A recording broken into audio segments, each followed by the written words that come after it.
से पालन करते हैं। तो अब गृहस्थ धर्मों पालन करने का विधि क्या है?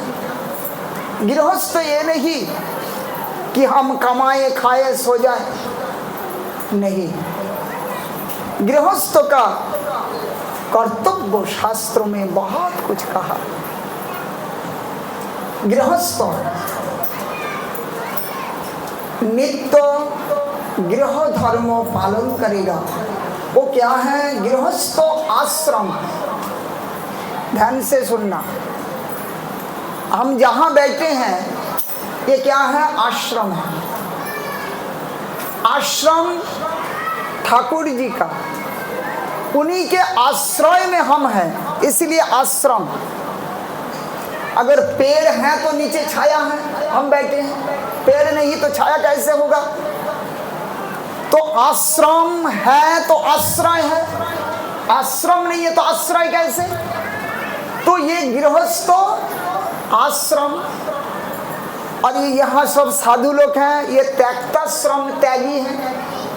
हम गृही हैं तो गृहस्थ आश्रम में हैं, तो ये त्यक्ताश्रम है, आपका गृहस्थ आश्रम है, परंतु दोनों आश्रम हैं, दोनों ही आश्रम हैं। आश्रम का आश्रय होना चाहिए। किसके आश्रय में हम हैं? अगर किसके आश्रय नहीं है तो हम आश्रम में होते हुए भी हम आश्रय में नहीं हैं। इसीलिए गृहस्थ अपने घर में नित्य नारायण की सेवा करेगा। वो घर नारायण का, उनके घर में हम सेवक के रूप में उनकी सेवा करेंगे। तुम्हारो संसारे करिबो सेवन नहिबो फलेरो भोगी। तुम्हारा संसार कृष्ण का संसार। महाप्रभु ने कहा कृष्णेर संसार करो छाड़ी अनाचार। कृष्णेर संसार एक दिन तुम्हें भी विदा करेंगे। भाड़ा किया जैसे 11 महीना के बाद बदलाव आई है ना, तो ऐसे उस घर से एक दिन आपको भी विदा करेंगे, भाई बदलाव, अब टाइम हो गया तुम्हारा। करेगा कि नहीं? तो मतलब ये तुम्हारा नहीं है, किसी का है। तो उनके पहले से क्यों नहीं आप सचेतन हो रहे हैं कि कभी भी हमें निकाल सकते हैं?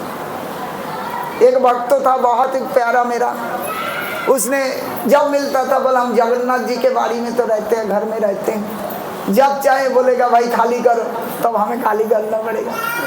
हाँ, इसलिए हम भगवान के घर में हैं, उनके आश्रय में हम हैं, तो हम उनको भी नित्य पूजा पाठ करें। मालिक को सम्मान देना चाहिए कि नहीं? तो मालिक तो वही है वास्तव में। अगर हम मालिक के, यही तो धर्म होता है कि धर्म आपका सटीक स्वरूप को जनाते हैं, उसी का ज्ञान को प्रबल कराते हैं कि आप सेवक बन के संसार में रहो, मालिक बन के नहीं। मालिक उनको बनाओ और सेवक बन के रहो, तो ये बहुत एक अनुभूति आपका होगा, आनंद का। इसलिए आश्रय उनको और उनके आश्रित हम हैं। बालक जैसे माँ के आश्रय में होता है तो निश्चिंत रहता है। छोटा सा बालक, वो कब खाए, क्या करे, कैसे, ये सब कौन दिखता है? उनके माँ बाप ख्याल रखता है। ऐसे हम भी संसार में गृहस्थ जीवन हो, त्यागी जीवन हो, कोई भी आश्रम हो, ये हम हरि के शरण में रहे, उनके आश्रय में रहें, तो हमारा कोई चिंता नहीं। सारी चिंता उन्हीं का होगा। अशोक अभय अमृत आधार तुम्हार चरणोदय, ताहाते एखन विश्राम लभिया छाड़िनु भवेर भय। हमारा भय कब जाएगा? जब माँ बाप के को गोदी पे बैठेंगे।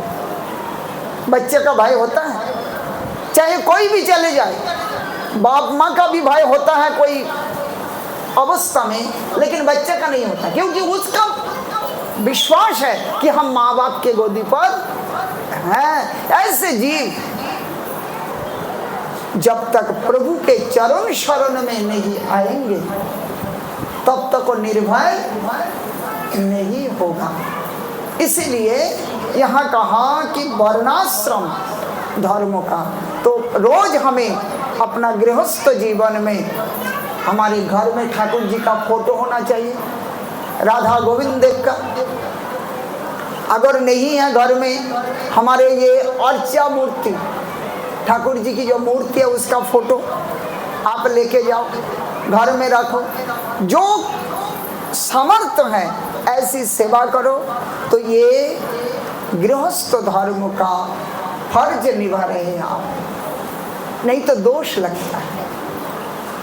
हाँ, गृहस्थ धर्म का, हर गृहस्थ धर्म विष्णु के सेवा बिना अगर कोई भोजन करता है उसको मल तुल्य दुर्गंध भोजन बताया गया। उसका पीना हुआ जल, पीते हुए जल को मूत्र तुल्य कहा गया। इतना शास्त्रों में तिरस्कार कहा। तो भगवत विष्णु आराधना नहीं होते हैं जो गृहस्थ धर्मों में, तो वो गृहस्थ होते हुए भी गृहस्थ नहीं माना जाएगा, है ना। इसलिए पहला कक्ष हमें क्या सिखाया कि वर्णाश्रम आचरतम पुरुषेण परः पुमान विष्णुर आराधते पंथा मार्ग, विष्णु भजन का मार्ग को आश्रय लेना ही गृहस्थ धर्म का। एक शब्द और बता के समाप्त करता हूँ। गृहस्थ धर्म वो प्रवृत्ति मार्ग है, प्रवृत्ति मार्ग और एक निवृत्ति मार्ग, ये दोनों है। प्रवृत्ति मार्ग में भोग है, निवृत्ति मार्ग में त्याग है। शास्त्रों आपको भोगी बनाना नहीं चाहते हैं, आपको त्यागी बनाना चाहते हैं। त्यागात शांतिर अनंतरम, केवल त्याग में ही शांति होता है, भोग में नहीं। कितने भी हो, कैसे भी हो, बड़े बड़े संत महात्मा खूब भोगा, बड़े बड़े राजा खूब भोगा, उसके बाद अंत में जाके सब छोड़ के गुफा में बैठ के प्रभु का शरण में आनंद अनुभव कर रहे। जो आनंद इधर अब नहीं लग रहा। तो त्यागात शांतिर अनंतरम, त्याग में निरंतर अनंतर शांति होता है।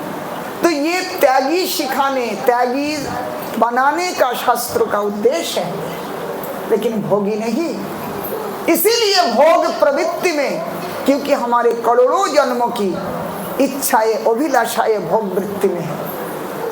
अचानक हमें उसको त्यागी बनाए तो वो संभाल नहीं पाएंगे। जो दंड बैठक करते हैं ना, कसरत, वो पहले 10 किलो उठाता है, अगला दिन 11 किलो, 2 दिन बाद वो 15 किलो उठाने लगा। तो जब पहले जो 10 किलो वजन जितना लगता था 15 किलो में उतना लग रहा है कि नहीं। ऐसे धीरे धीरे धीरे धीरे वो 100 किलो उठा लिया। लेकिन पहला दिन अगर 100 किलो उसको उठाते बोलो तो वो भाग जाएगा, बोले नहीं भाई हमसे होगा नहीं। ऐसे जो हम करोड़ों जन्मों से भोग करते हुए आ रहे हैं, अचानक भोग से निवृत्त किया जाए तो वो नहीं मान पाएंगे। इसलिए भोग देके, भोग से धीरे धीरे धीरे धीरे निवृत्त मार्ग में लाने का इच्छा ही शास्त्रों का है। इसलिए संसार में डूबने का नहीं, संसार से निकालने के लिए संसार है। माँ ने बच्चों को दवाई खिलाएंगे तो क्या किया, बच्चे को दिखाया भाई आज दवाई खाना है। बच्चा तो खाना नहीं चाह रहा है, वो बड़ा कड़वा होता है। तो माँ ने मिठाई के भीतर दवाई डाल दी और बच्चों को खा ले, रसगुल्ला खा लो। और वो रसगुल्ला देख के दवाई खाया। तो क्या माँ को रसगुल्ला खिलाने का मन था? दवाई खिलाने का था, लेकिन उसका प्रवृत्ति के अनुसार रसगुल्ला दिया। ऐसे हमारा प्रवृत्ति है भगवान की सेवा में ले जाना, लेकिन प्रभु ने ये संसार रूपी रसगुल्ला हमें दिया कि इसके भीतर निवृत्त बनाने का जीव धीरे धीरे हमारे पास है। ये मार्ग है।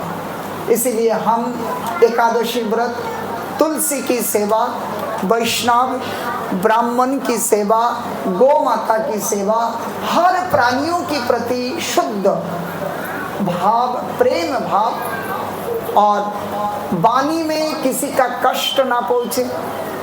आपका वाणी इतना कर्कश, इतना निष्ठुर ना हो जो सामने वालों को दुख हो। आपके शरीर के कर्म के द्वारा भी किसी के पास दुख ना पहुंचे। ये गृहस्थ धर्म में है। आप व्यापार कर रहे हैं, व्यापार में भी उतना ही करो जितना आपका जीवन निर्वाह हो सके। इतना ना करो कि ज्यादा झूठ बोलना, ज्यादा वो करना, वो भी शास्त्रों निषेध किया है। व्यापार में झूठ का स्थान है, लेकिन उतना नहीं। आटा में नमक, जितना नमक ज्यादा डाल दिया तो गया ना, उतना विधान है। तो इस प्रकार हर प्रकार की आपके घर में अतिथि आए, अतिथि विमुख ना हो जाए, ऐसे गृहस्थ आश्रम का। इसीलिए हम गृहस्थ आश्रम में हैं तो हम धीरे धीरे ये अपने को शुद्ध बनाएंगे, ताकि शुद्ध व्यक्ति ही भक्ति में आ सकता है, जिसके जीवन में ऐसी शुद्धता, कोई नशा हमारे जीवन से धीरे धीरे छूट जाए। कोई भी नशा हो, पान, सिगरेट, बीड़ी, इसके आगे भी तो बहुत कुछ होता है, लेकिन एक भक्त के जीवन में इसका कोई संबंध नहीं होता। वो शुद्ध होता है, तभी तो उसके हृदय में भक्ति का प्रकट होता है। एक किसान जैसे कोई खेती बनाने से पहले वो जमीन तैयार करता है। हाँ? आलू की खेती करेगा, देखो कैसे जमीन बनाता है, उसके बाद बीज बोयाता है।